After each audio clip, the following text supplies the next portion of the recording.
Good day mga boss. Ngayon pala ay magsasalang tayo sa ating breeding. So papakita ko lang sa inyo yung ating mga gagamitin. Pero bago yan, baka pwedeng mag-subscribe kayo mga boss sa ating YouTube channel. So tara, papakita ko lang sa inyo mga boss yung mga materialis na gamitin natin ngayon. So ito yung isang gagamitin natin mga boss. Yan, yung ating one time winner na black gray. Ito naman yung pangalawa, black gray din to mga boss. So, hindi pa to na ilaban. Yung ating pangatlo, yung sarili nating bloodline. Yan, sariling palahin natin yan mga boss. Malaking manok. Tapos ito yung isa na gamitin natin, medyo salbahe ito mga boss.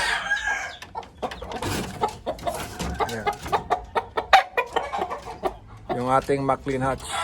Ayan, salbahe. Maclean Hatch yan mga boss, na pure.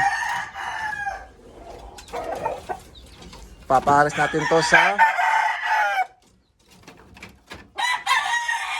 dito. Ayan, dito natin papahalis yan mga boss.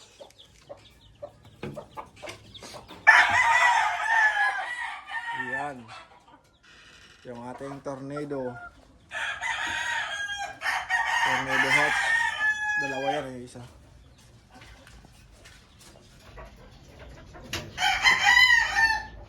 Mas babaguhin ko lang ng konti itong kanilang itlogan mga boss kasi mataas. Ano, dyan sila dumadapo pag gabi, napuno na ng dumi. Itong isa, nalipat na natin dito, galing yan dito. So dilipat natin dito sa baba kasi dito sila natutulog ang daming dumi, malinis ko lang. Matibay na yan. Bali itong isa na lang ang ililipat ko maya. Ayun daming dumi Diyan natutulog Dito tumutungtong. So kailangan ibaba natin siya dito. Dapat mas mababa siya sa dapuan. Mas papakita ko pa sa inyo mga boss yung iba nating mga hen na gamitin natin.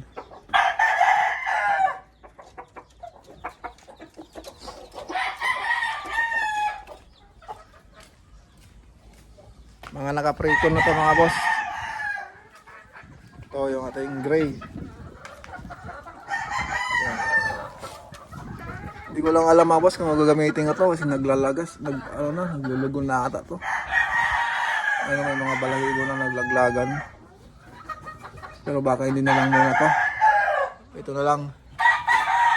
Yung ating black overgrey din to mga boss. Papares ko doon sa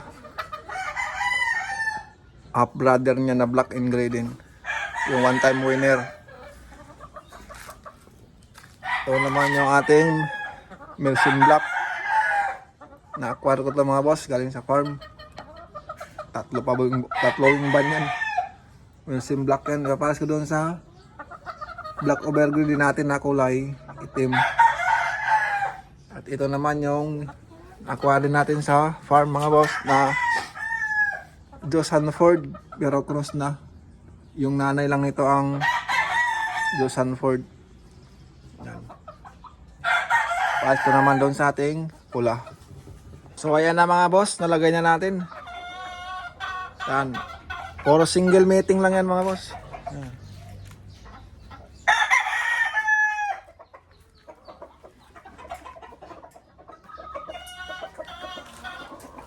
Ito, sinubukan ko na rin tong gray mga boss. Total, hindi naman siya ganun kalugon yung babae. Paisa-isa lang naman yung laglag niya. Pinus ko siya sa ating Maclean. Yung may palong natin na Maclean. Ito naman yung isang Maclean natin mga boss.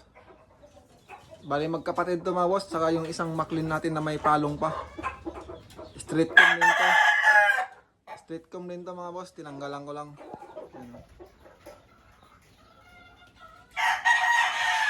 Ayun, nababa na natin yung mga pugaran na yan. Okay na yan. So yun lang mga boss. Salamat.